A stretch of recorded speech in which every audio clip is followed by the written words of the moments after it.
Hello, everyone, and welcome to this EPC policy dialogue titled Trump 2.0 Reshaping the Middle East. My name is Mihai Chihaia, and I have the pleasure to moderate this discussion. The event today is part of a series of events that we've started at EPC this autumn, a series of online events that take place almost monthly. That aim to bring into discussion developments in the Middle East, aim to forge debates about the shifting dynamics in the region, but at the same time they also aim to forge more discussions about EU's role in the region and how to reshape the European approach to the Middle East. The aim of the event today is, of course, to discuss initially what can we expect from Trump vis-à-vis the Middle East. But the recent developments in Syria are something that we need to touch upon firstly. We've seen in Syria events quickly unfolding. We've seen a stunning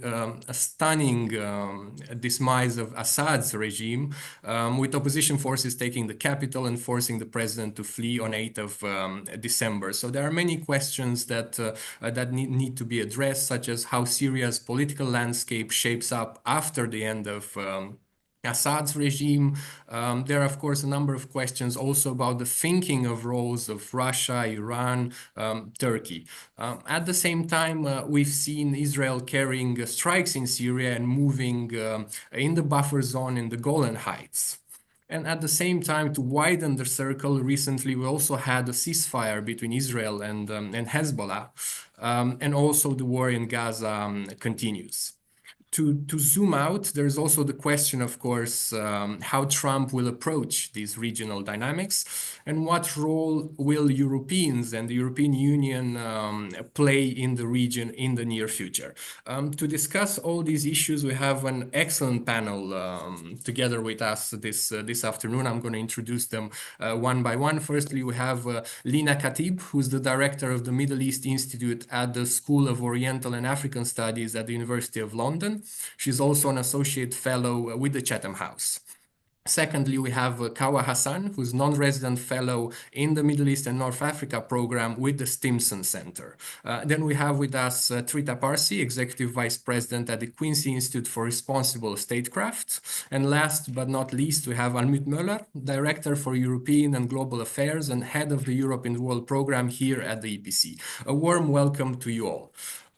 Before we start our discussion, a couple of thoughts on the run of show. We'll have a conversation with our speakers for about 20-30 minutes, and then we'll open the Q&A with the audience. To ask a question, please type it in the Q&A box at the bottom of your screen. I'll read it out loud, and then we'll see which speaker is best placed to address these questions.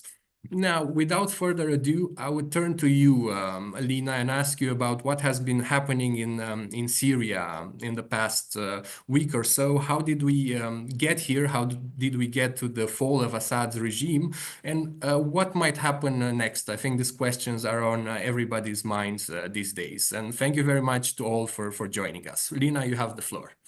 Thank you. Thank you for hosting this important discussion. Of course, many were taken by surprise by what happened in Syria, but those who have been looking closely at Syria will not have been as surprised, because this removal of the Assad regime is not something that could be achieved overnight, even if the 11 days that led to it were pretty dramatic. To break it down, first you have Israel. Israel had for the longest time put up with the Syrian regime of Bashar al-Assad because it felt that this did not constitute a high-level threat to Israel. However, the events of October 7, 2023, the horrific attack by Hamas on Israel, changed Israel's calculations regarding this presence of a regime that had been a key enabler of Iran's regional influence. Because, of course, Hamas is one of the groups supported by Iran in the region and had funded Hamas. And therefore, without Iran, Hamas would not have had the capacity to conduct the October 7 attacks. So this meant that Hamas, Hezbollah, the Syrian regime were no longer something that Israel could live with. And this opened the door for Israel to try to weaken as much as possible this Iranian regional influence. And we saw this play out not just in the campaign against Hamas in Gaza, but also the war between Israel and Hezbollah in Lebanon that led to the military defeat of Hezbollah. This, in turn, the military defeat of Hezbollah in Lebanon meant that Hezbollah had become militarily weak in general, including its presence in Syria. So meanwhile, you had the Syrian rebels with their various factions.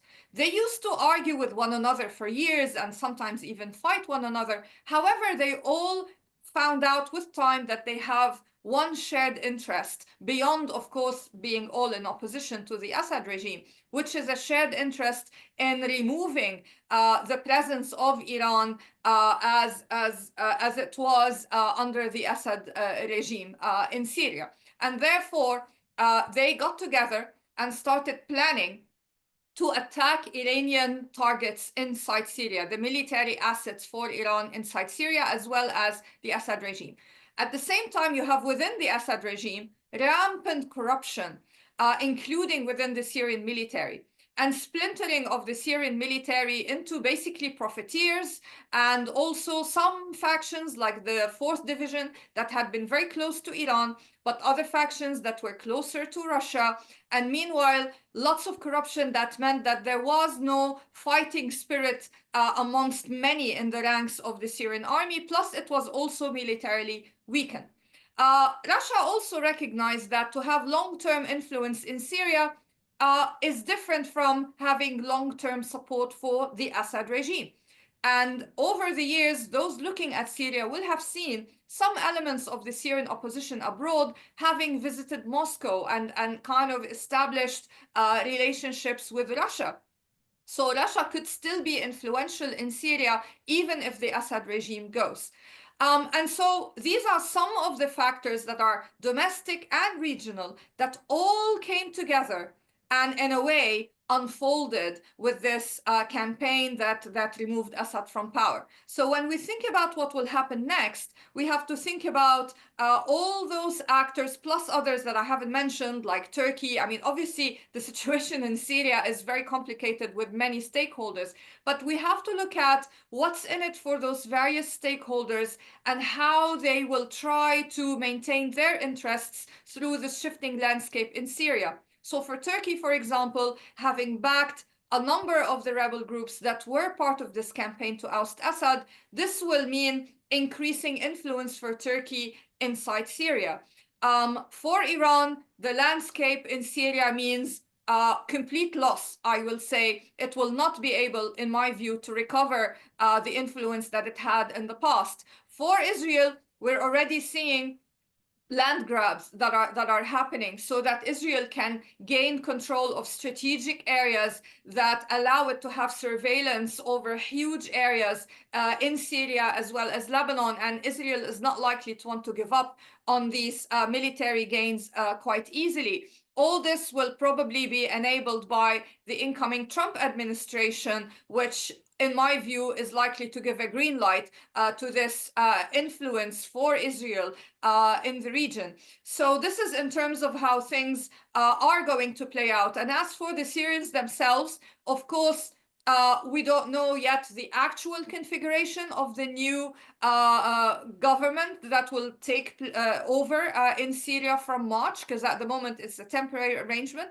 But it's highly likely that it's going to be a government featuring a number of pragmatic actors from the various rebel groups and former regime figures, and that this new government will want to keep on good terms with the US, with Turkey, with Arab Gulf countries, and will seek to get the world to lift the prescription on elements of the current Hayat Tahrir al-Sham, HTS, so that, you know, they will no longer be regarded as terrorists.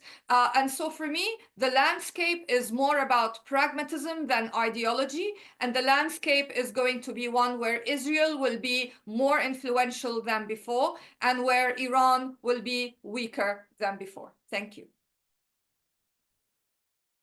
Thank you, Lina, for this bigger picture of what led to the fall of Assad's regime, but also what are the interests of different stakeholders in Syria and beyond. I also like your last words that the next events will be influenced by pragmatism rather than ideology. If I may, I'll just stop at one aspect and ask you a follow-up question on Russia, because you mentioned that Russia can still be influential in Syria. What do you think is the strategic thinking now in Moscow regarding future Russian role in Syria? I mean, Russia entered Syria because of US disengagement, giving it this opportunity to assert itself as a world power. And it recognized that supporting the Assad regime would allow it to have this foothold in Syria. But with time, it came to recognize that the Assad regime itself is not what will maintain long-term influence. What will maintain long-term influence is having presence on the ground, in the sense that Russia has control over a naval base, a military base. And as things stand, it looks like this presence for Russia on the Mediterranean is going to be at least long-term. And so for Russia to have influence, it will want to retain this. And as I said, it's highly likely that the new configuration of political leaders in Syria will be quite pragmatic and allow Russia to have this presence in Syria, because it doesn't go against their interests. For them, the key foreign entity that they are antagonistic to is Iran, not Russia. And you can see elements of this showing in the statement that during the military campaign by the rebels to oust Assad issued, saying to Russia, our fight is with Iran, not with Russia. So the political pragmatism also applies on the part of Russia in this landscape. The other thing that is likely to happen is that the contracts that Iran had signed with the Syrian government of Bashar al-Assad are now, of course, obsolete, and highly likely that at least some of those contracts are going to be replaced with contracts with some Russian companies. And so Russia will also have, at the strategic level, an economic relationship that will also be long-term with Syria. And politically, the groups in Syria, because of their pragmatism, will not want to be seen as part of any one camp. And so therefore, we are seeing basically multilateralism at play in the context of this one country. Thank you, Lina. I'm sure we'll come back at the Iran angle and the Iranian influence and their strategic thinking. But for now, I'd like to turn to you, Kawa, and extend a little bit the discussion. Lina had already sort of mentioned the importance of the 7 October 2023 moment, but there are many other developments that have been happening in the region in the past months, including the ceasefire between Israel and Hezbollah. Can you sort of give us a bigger picture of what's happening in the region now? Thank you. Thank you very much, dear Mihai. Thank you for this invitation, and happy to be, in this panel. So you mentioned October 7th. Of course, now after the fall of Assad, we have two important dates that will enter history books in the Middle East: October 7th and December 8th. So October 7th, that is, when Hamas attacked Israel, and December 8th, that is the fall of Assad regime. But in my view, it would have been impossible, almost impossible, for December 8th to happen if there were no October 7th. So I think October 7th has really is already reshaping the geopolitical landscape and transforming Middle East beyond recognition. And we are at the start of, a new regional order. The contours are not yet clear cut. Of course, after December 8th, has been even more complicated. But I think one thing is almost certain, at least in the short term, is, Israeli dominance and a declining Iranian influence and a rise in Turkey. So with that, of course, rightly, the world right now is focused on what's going on in Syria, and rightly so. But the war in Gaza actually goes on, and I think before Lebanon is important to shed light on that, because I think in the middle of this tectonic shift in Syria, we forget that the war in Gaza goes on, right? So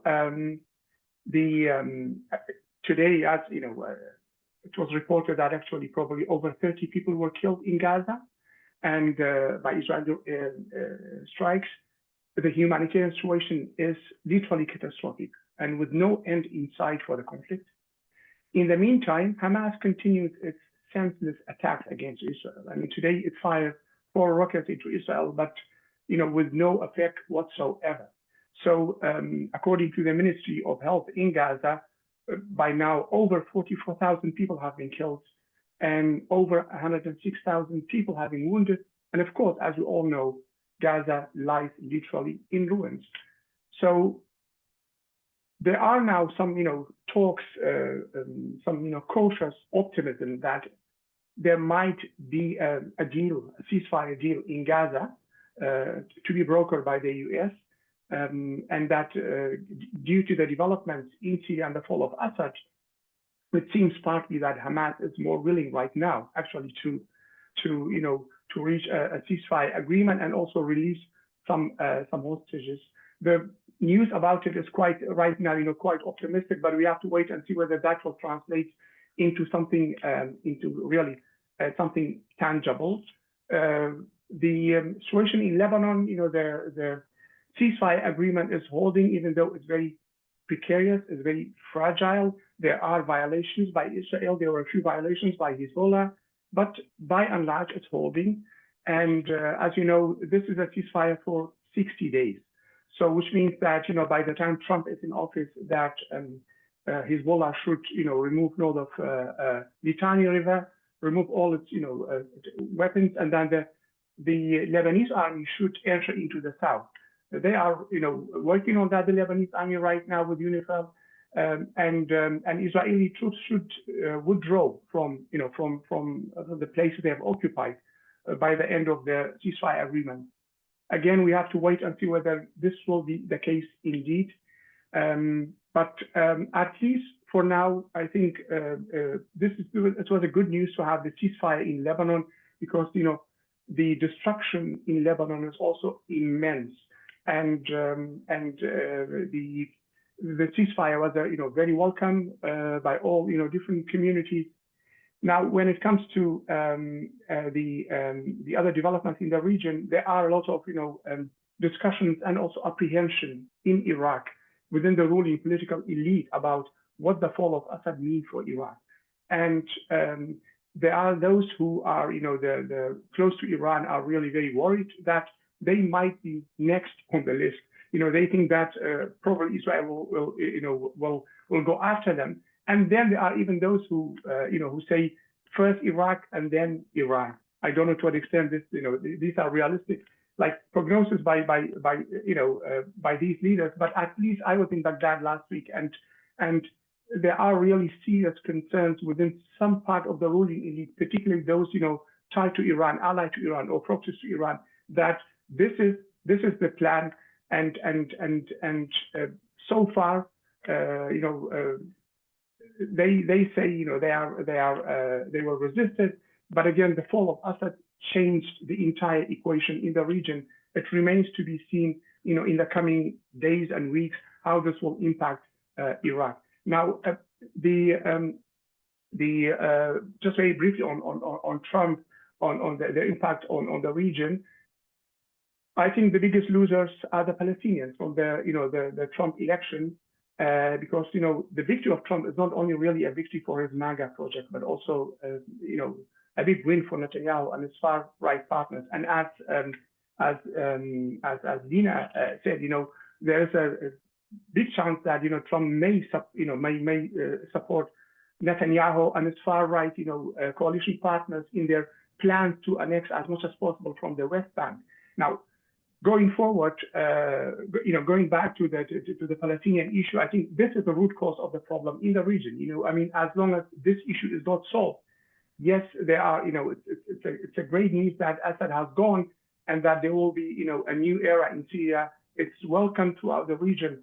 But as long as the Palestinian issue is not solved, I think no matter how strong Israel is, and right now Israel is very strong. They even, Netanyahu dreams of establishing a new Middle East where, kind of, if you may, think in terms of Pax Israelia, if you like, that will, they will dominate the region.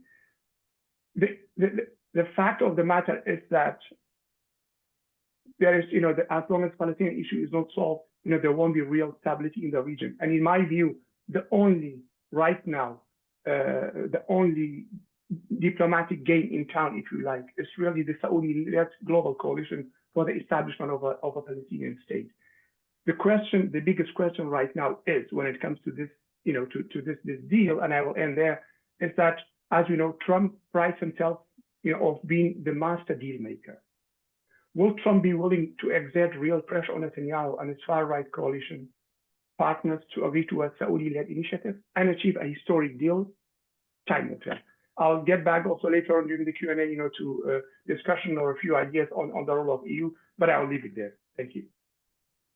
Thank you, Kawa. Thank you for giving us the regional perspective, also bringing Iraq into discussion. But also, I like it how you ended with an open question regarding whether Trump will be able to exert pressure for meaningful change in the region. And on that note, I would like to turn to you, Trita, and I'll come back with a question later on, Kawa. So, Trita, what was the U.S. reaction regarding the fall of Assad's regime? And more broadly, I know that Kawa already started pinpointing potential Trump policies regarding the Middle East. But what should we expect from Trump? Thank you so much, Mihai, and it's a great pleasure to be here with all of you and with Lina and Kawa as well. Let me also start off by saying I wholeheartedly agree with Kawa that there's not really going to be any stability in the region unless the Israeli-Palestinian issue is resolved, and we are nowhere closer to achieving that, given the events of not just the last couple of days, but the last year and a half now almost. We're in a very, very dire situation when it comes to this, and as a result, I'm not particularly optimistic for the stability in the region going forward. Now, looking at how the United States reacted to the fall of the Assad regime, let me first just say I'm going to skip the Biden administration altogether. They're completely irrelevant at this point. We've never seen a lame duck president as lame as it is now. And to a very large extent, looking at the reactions from regional diplomats and leaders and my own conversations with them, I've never come across an American president that is so disliked by essentially everyone in the region, including friends and allies. And that's quite an achievement to top what George W. Bush had achieved prior to him. Now, what will the Trump administration do? I think we've seen some very clear signs of the thinking of Trump. And I think we've also seen some clear signs that with the people that he have picked, even though there is no ideological cohesion of them, there nevertheless seems to be a direction that is emerging here. Look at Trump's tweets in regards to Syria, pointing out that this is not our problem.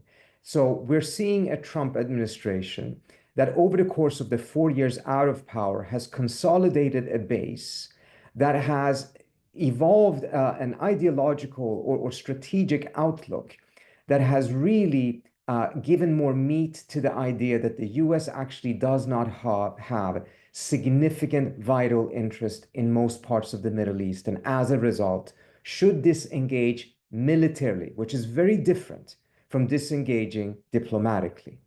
But militarily, as we know, Trump did try to leave Syria. We had the resignation of Brett McGurk and General Mattis over that issue, and was sabotaged by some of the people in his own administration back then, but he did manage to pull out or get a deal to pull out of Afghanistan that would Biden later on implemented.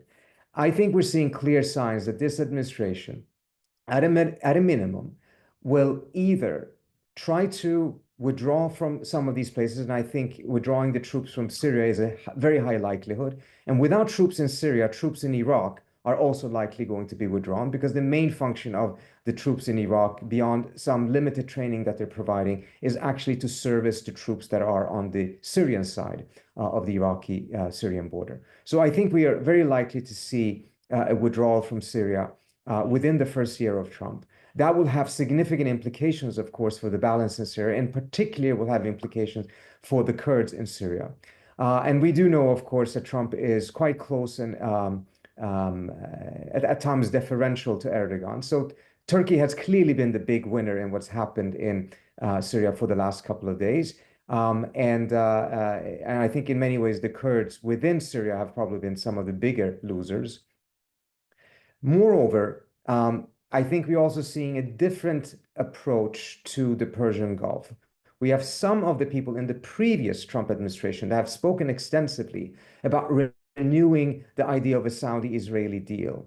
That is not necessarily what you're hearing from other people in the Trump circle. People are actually closer to Trump and are going to go into the administration, whereas many of the folks who ran his previous Middle East policy are actually not going to come back in.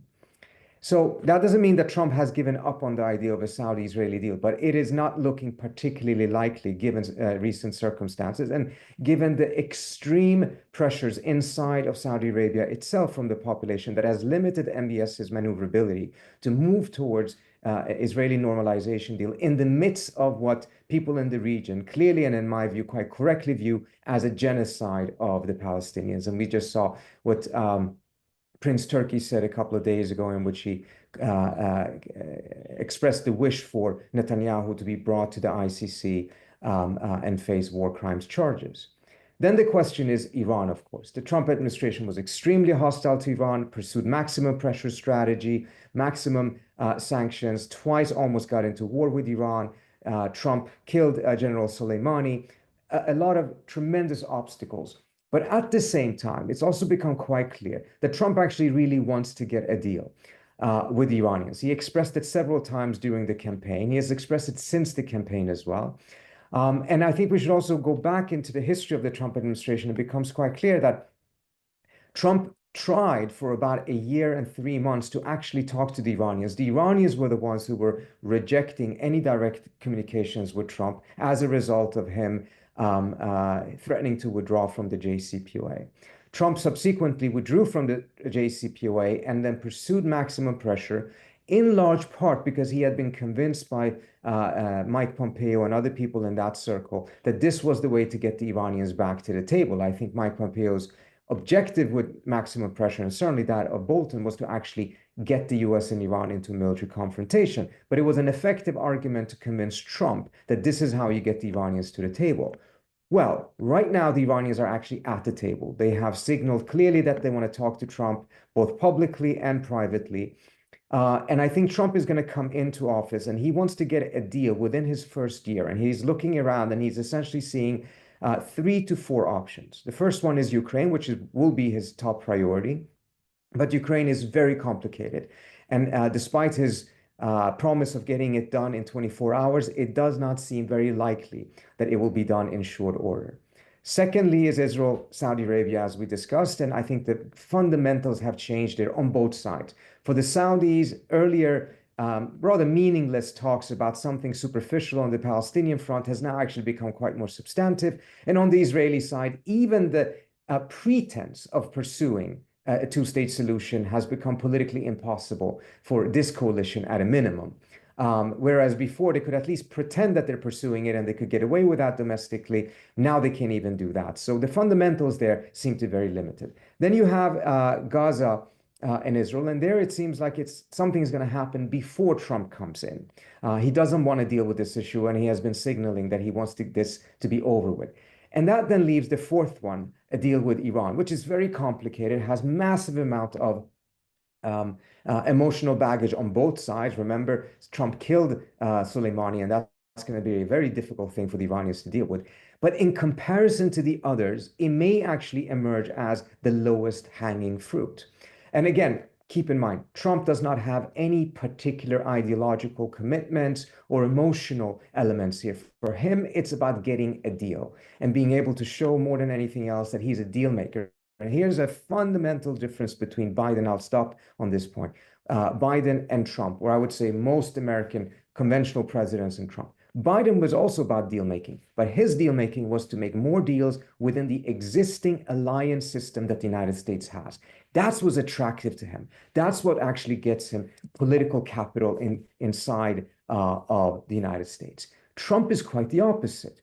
He's not looking at making deals with existing allies. He actually seems to have a degree of disdain for the alliance system as a whole and views most of these allies as free riding on American power. But he's very attracted to making deals with America's rivals, whether that is Putin, whether that is Kim Jong-un, whether that is the Iranians.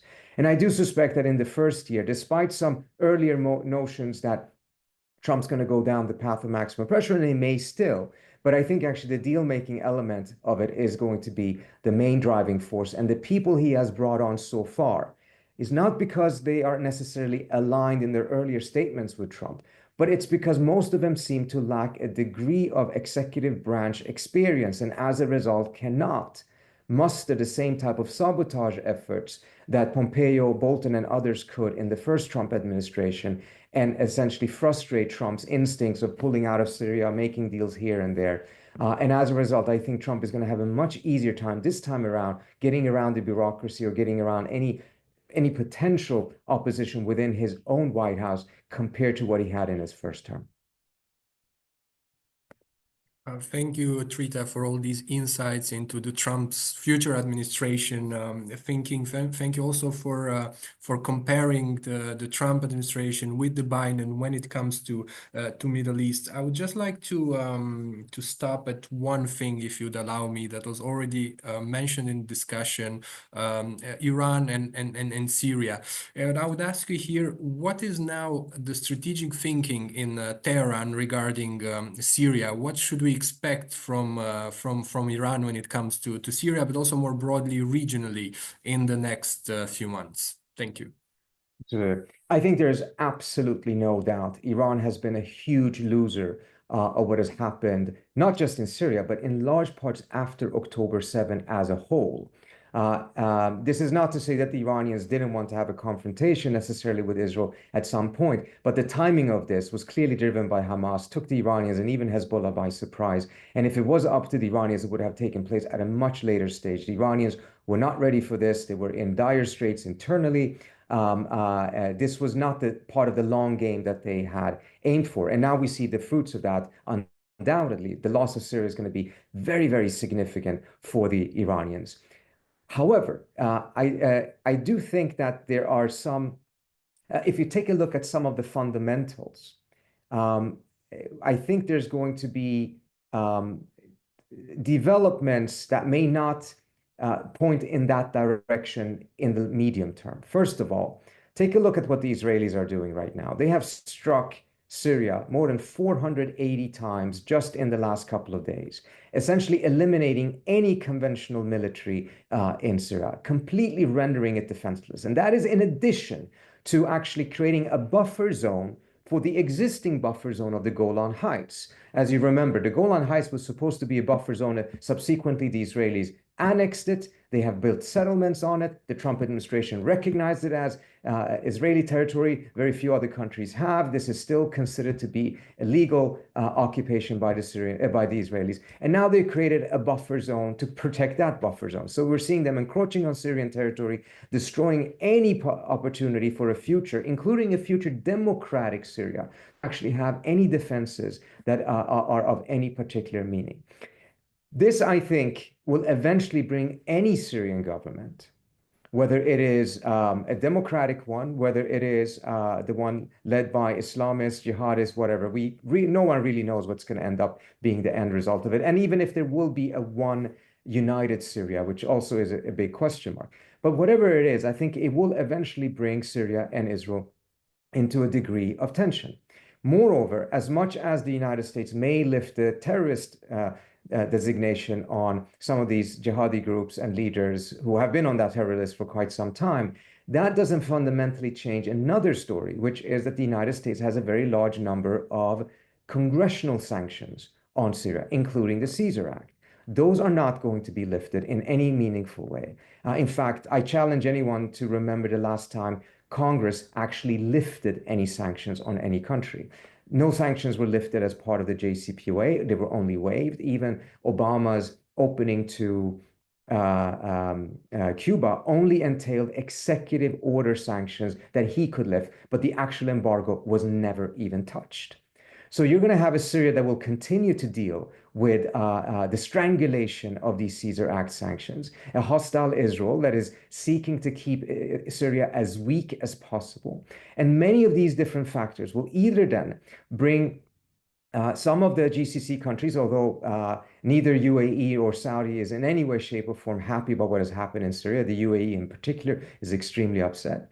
But some combination of them or Turkey into a protective role for Syria, which will create tensions with Israel. Or alternatively, the Iranians will find some form of a way back in, nowhere near what they, of course, had. But at the end of the day, geopolitics is rather blind when it comes to these things. And Israel and Syria is going to end up in some degree of tension, particularly, of course, if Israel continues its genocide of Palestinians. And as a result, geopolitics will push matters into a situation in which the Iranians will probably not be entirely excluded, nowhere near what they have right now. And I think that is part of what the Iranians are looking at to see exactly what type of a Syria will emerge out of this. And much of what they're looking at is, of course, also what their own relationship will end up being with Turkey. Turkey has emerged much stronger than before. Will Turkey pursue an inclusive process in Syria, or will it pursue some sort of a winner takes it all? All of those things are going to be tremendously determinative of the relationship between Iran and Turkey, which then will have its extension onto Syria as well. Thank you, Trita. Moving on now to you, Almut, for the European perspective, I would like to ask you, what was the reaction in Brussels regarding the fall of Assad's regime, and what could the Europeans do next when it comes to Syria? Thank you. Yeah, thank you, Mihai, and thank you to all of you, Lina, Kawa, and Trita, for your insights. I should probably, Mihai, reframe a little bit your question on what Europe should do right now, because I think the sense you're getting here in Brussels is a measured response, I think, in line with an understanding of the limitations and also the lack of power and credibility of the Union and its members vis-a-vis its southern neighborhood and the Middle East, which I would consider a positive thing in terms of having learned to be humble, perhaps, if we look at the development of, with hindsight, an overarching ambition of EU member states to make a difference in the southern neighborhood, if we're going back to the 1990s, and then, as time went on and the European Union trying to deploy and develop its own foreign policy instruments and a network of relations with the countries in the region, and of course being enthusiastic about the uprisings in the days and the revolts and prospect of democracy. What has developed over time is a very different lens through which EU and member states have been looking at the region. And this is well known, so I won't go long on about this. But of course, it is on the minds of leaders right now that the Middle East for Europe, because of its proximity and precisely because the European Union and members for a whole number of reasons haven't managed to develop meaningful ties and relevance in terms of European weight in the region, is actually something to look at with humble caution. Of course, you hear Kaja Kallas, the new High Representative, who's literally taken office, as we know. I mean, the leadership at the helm of the European Union Commission President von der Leyen, Kaja Kallas, and the teams have sailed off just only a few days ago in their roles. They have spoken out, I think, in this measured tone, being aware of, on the one hand, the huge interest of the European Union and member states, and of course also hoping that Syria, in particular, looking at the last days, can develop in a direction for the Syrian people to have a better life compared to what they have suffered from over many decades. But then on the other hand, realizing that there is probably, one shouldn't have an overarching ambition with regard to what the Union can do to help bring that about. At least this is what I sense in the first interventions. Having said that, of course, there is a great deal of interest of the European Union and member states to defend their interests in the regions. And I would always argue these go beyond security interests. But what we have seen over the past years is a securitization, of course, of the lens of Europeans here. And that has also to do with proximity, migration. I don't want to raise this issue actively myself, as the Union hasn't done, actually. If you look at Commission President von der Leyen and Kaja Kallas, they said, we do hopefully see a Syrian-led and Syrian-owned process and place the wording very much along the lines of the United Nations responses, but nothing of the language that we've seen coming from member states, where especially in those member states that feel the pressure of migration, and here it comes to the mind of many that Syria, of course, was the country where many fled, including to Europe, looking back at 2015 and 2016. This is nothing that the EU leadership has addressed, but that comes from member states. We have seen immediately in the few hours that had passed after Assad had been toppled and ousted, that this was driven by a domestic climate in many EU member states where migration, and not necessarily migration specifically from the Middle East, but has become a hugely controversial issue. Interestingly, I see even amongst member states where you would have assumed that that there would be sort of greater push towards talking about taking Syrians back now, etc., including in Germany with the Conservative Party running for the chancellorship, and more than 1 million Syrians, of course, being in the country, many of which are very well integrated.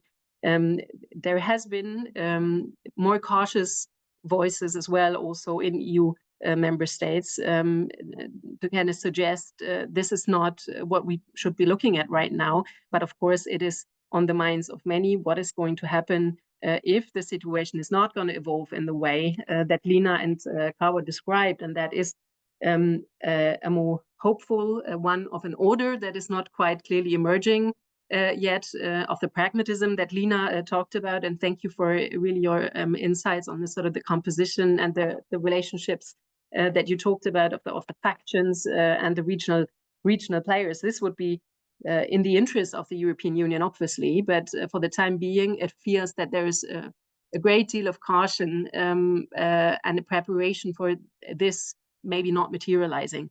And so for the EU and member states, of course, this remains much of a security issue. If you look at Commission President von der Leyen's announcement, I think just some 24 hours ago, to deploy to Turkey. This is certainly a key country also from the EU-European perspective. I would say, of course, with regard to the question of potential future migration, but also in many other ways. If I was more optimistic, which I tend to be at times, I would say this now also brings the opportunity back to the European Union to restart a meaningful conversation with Turkey, something that the Union has really failed to do. Even though, of course, Turkey is of vital interest to Europeans, not only with regard to its role in the Middle East, but also with regard to the other key security arena that the European leadership currently is looking at. And that, of course, has to do with the war in Ukraine that has absorbed a great deal of attention and will continue to do so in terms of resources for Commissioner von der Leyen and also for the member states.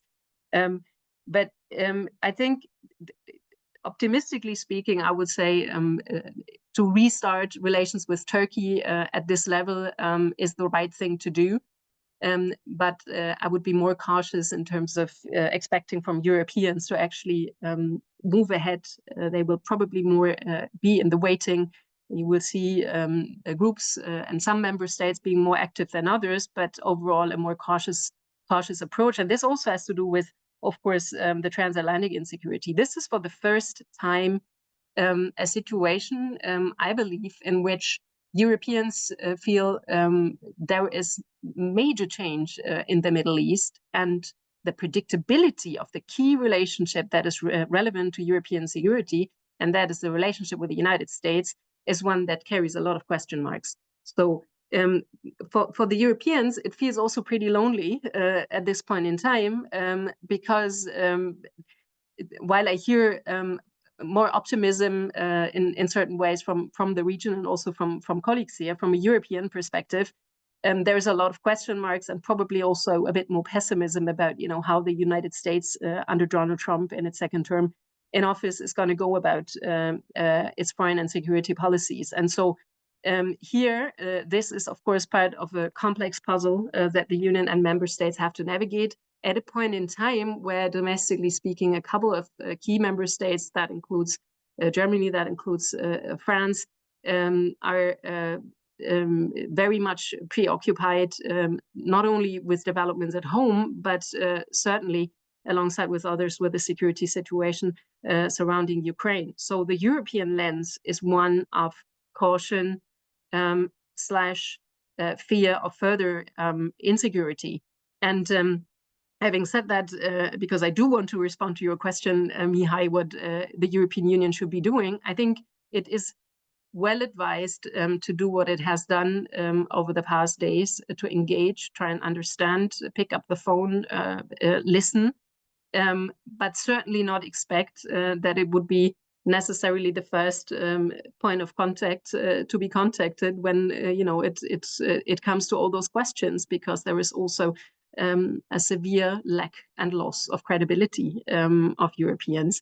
And my sense is here in Brussels, this is also understood, and this leads probably in the second mandate of Commission President von der Leyen and her Vice President and High Representative for Foreign Affairs, Kaja Kallas, to a more modest, humble, and probably realpolitik approach. Whether that is going to be less successful than what the Union tried over the years, I wouldn't say so. I think it is actually also an opportunity for Europeans to take a shift in gear and to have a more humble approach. And if we do want to speak about refugees and what we've seen also in terms of happiness in the streets of many European cities now that Assad is gone, if I could hope for a positive twist on this, if there were Syrians to decide to leave their new homes to go back to their old homes, this would be a hope that Europeans could only have, that they would carry a relationship with their new homes and feel that they bring backgrounds and expertise that can help Europeans also play a role and be bridges and develop what used to be a positive European outlook on the future in the Middle East, looking back at 2010, 2011. But again, this is just a personal comment towards the end, because overall the situation from a European point of view, certainly at this point in time, carries a lot more unpredictability than it carries the optimistic promise that we talked about also earlier on. Thank you, Almut, for giving us more thoughts also on other angles, not only the security one. I take your points on what the EU should do, listen more and engage, and perhaps move to a more realpolitik approach. Now, what I would do now is, I understand, Kawa, you want to come in with a few thoughts on EU's role in Levant, and then what I suggest to do is we have quite a few questions in the Q&A Q&A. I will read them out loud after Kawa's intervention, and then I will come back to the panel maybe in reverse order, and then maybe we'll start with you, Almut, go to Trita, Kawa, and then to Lina. Kawa, please, the floor is yours. If you could, in a few minutes, refer to EU's role in the Levant, please. Thank you, dear Mihai, and thanks, Almut. I agree with you. Indeed, also being based in Belgium, you laid out very, an excellent way, really, the current political thinking in Brussels to have a measured, modest policy towards the region. I think that is that's understandable, and also particularly given the lack of credibility due to the Gaza war. There is a need for a modest approach. Having said that, I think the reconstruction needs in the region, in the Levant, and I'm talking about Levant, Gaza, Lebanon, and Syria. If you take it as one entity, for the sake of argument, Levant, the needs are immense here for reconstruction. And I think at a time of less U.S. engagement in the region, and also given the current political climate in Europe, in the EU, about less support for international aid, in my view, what EU can do, and I think that is really appreciated by Syrian stakeholders, and I am in touch with Syrian civil society actors, researchers. Actually, there's appreciation for EU's role in Syria.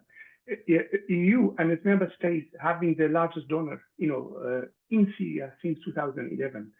$33 billion have been donated to development, humanitarian, assistance in Syria.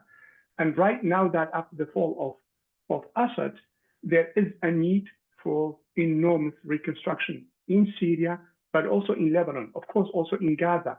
So I think EU is well positioned to play a strategic role, using development assistance and funding as a strategic tool, soft power tool, to also address some other, policy interest of EU in the region. And I'm now thinking about the idea of why not, just an idea, I put it out there, why not setting up a Levant reconstruction fund for the Levant?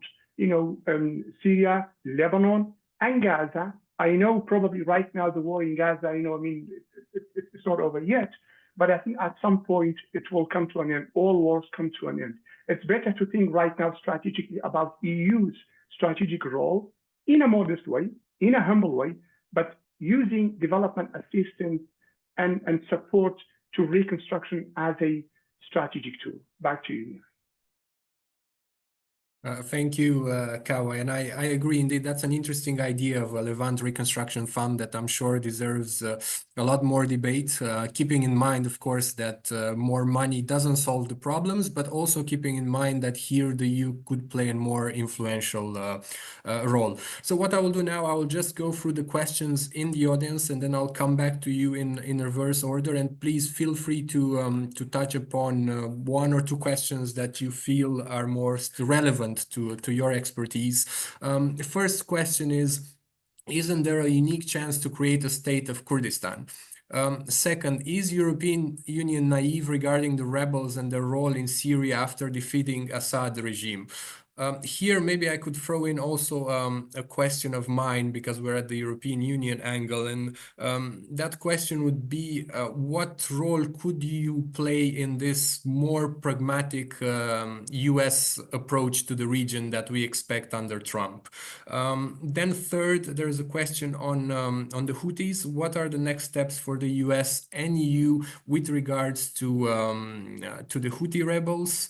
And then we have a question on the genocide going on in Gaza. I think that's a question that also it's addressed to you, Trita, if you'd like to take that on.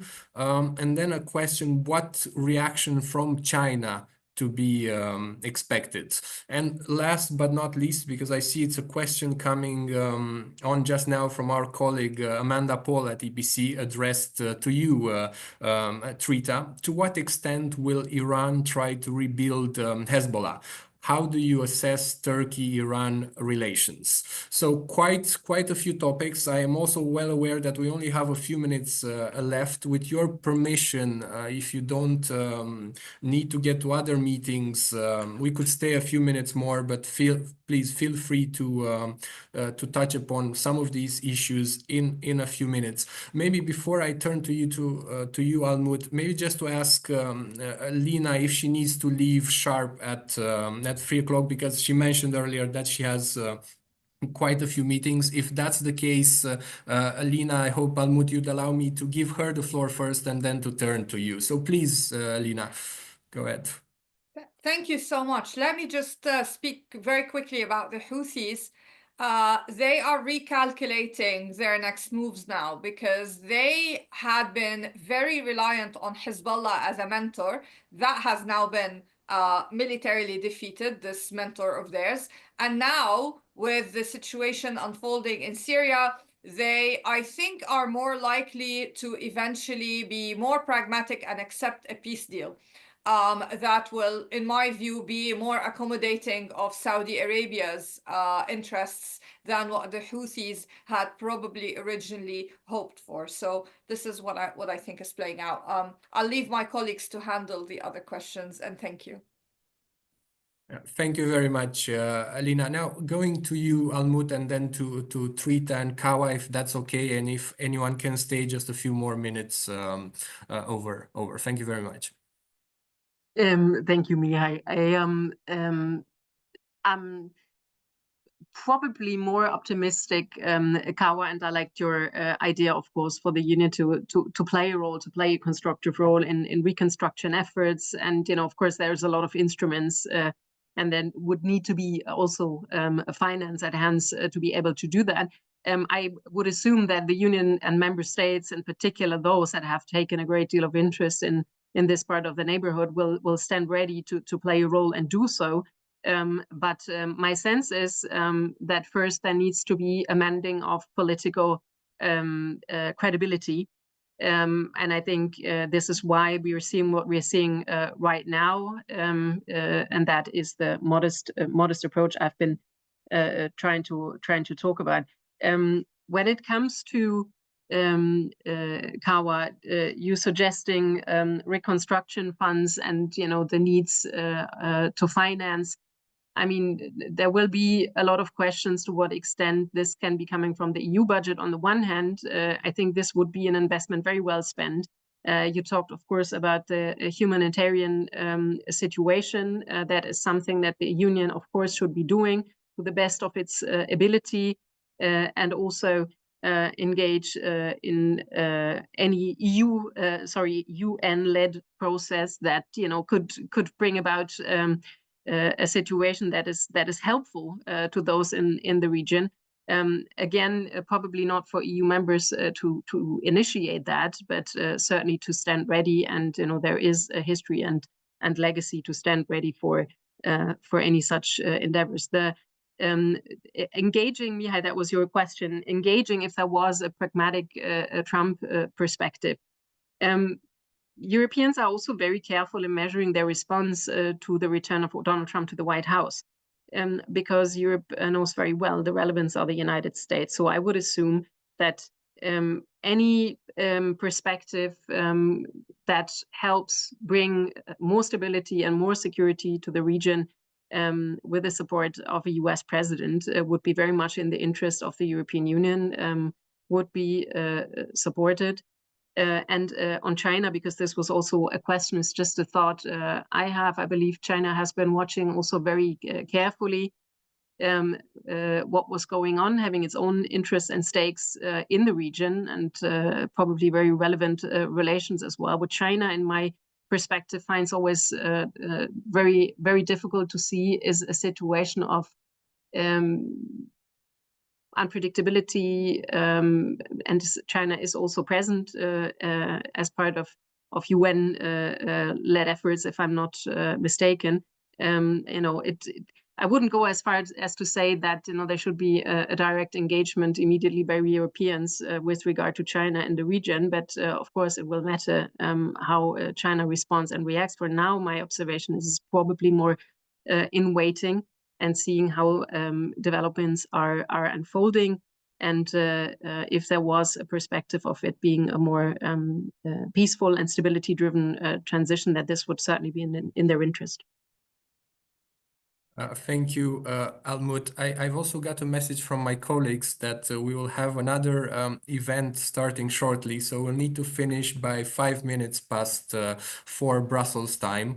So I'll give the floor to you, Trita, and then Kawa in 5 minutes if you could touch upon some of the questions that were mentioned. Trita, go ahead. Thank you. All right, very, very quickly. On the Houthis, Lina put forward one scenario. I think there's also another scenario, and this is based on conversations I've had recently with folks that are in direct contact with the Houthis.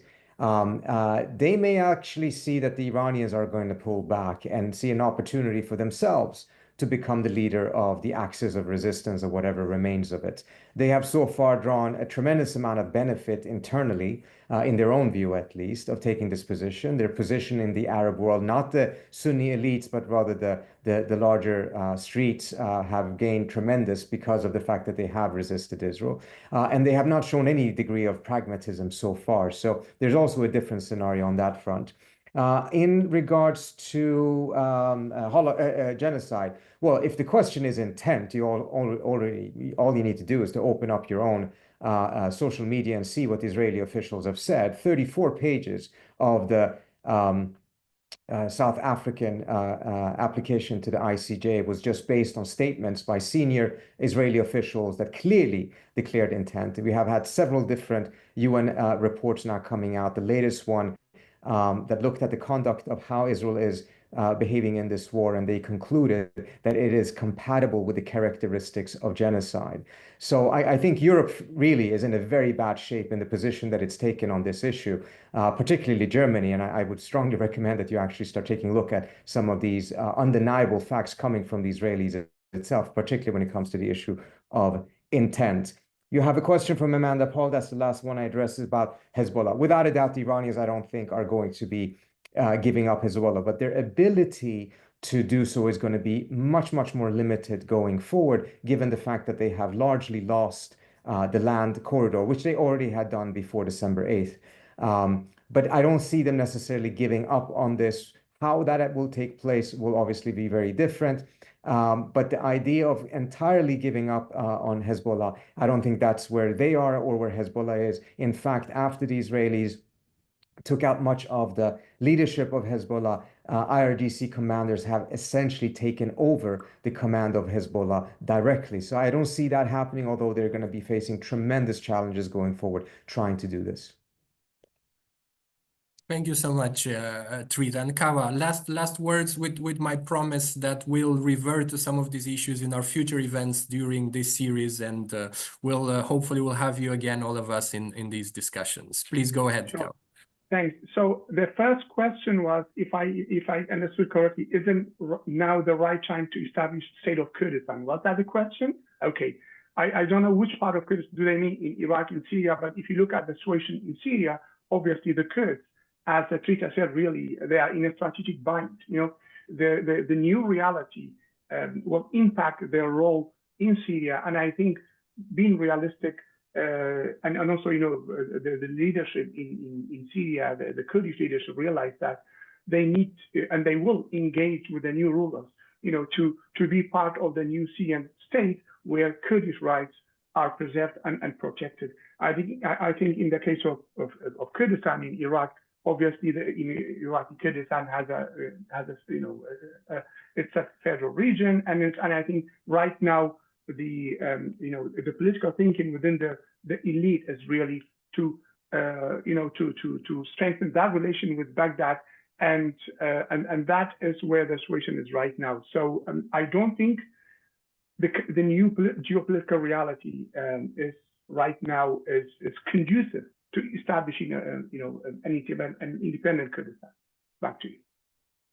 Thank you, Kawa, for being so diligent with time. So unfortunately, we have to end this discussion, but there are many points that we'll continue to discuss in our future events during the series. I also take note there was one question received by email. We'll address this in our future events, which leaves me to thank you very much, Almut, Trita, Kawa, and Lina, who had to leave, unfortunately. Thank you very much for your thoughts, your participation, and looking forward to continue the debates. And have a nice evening or morning.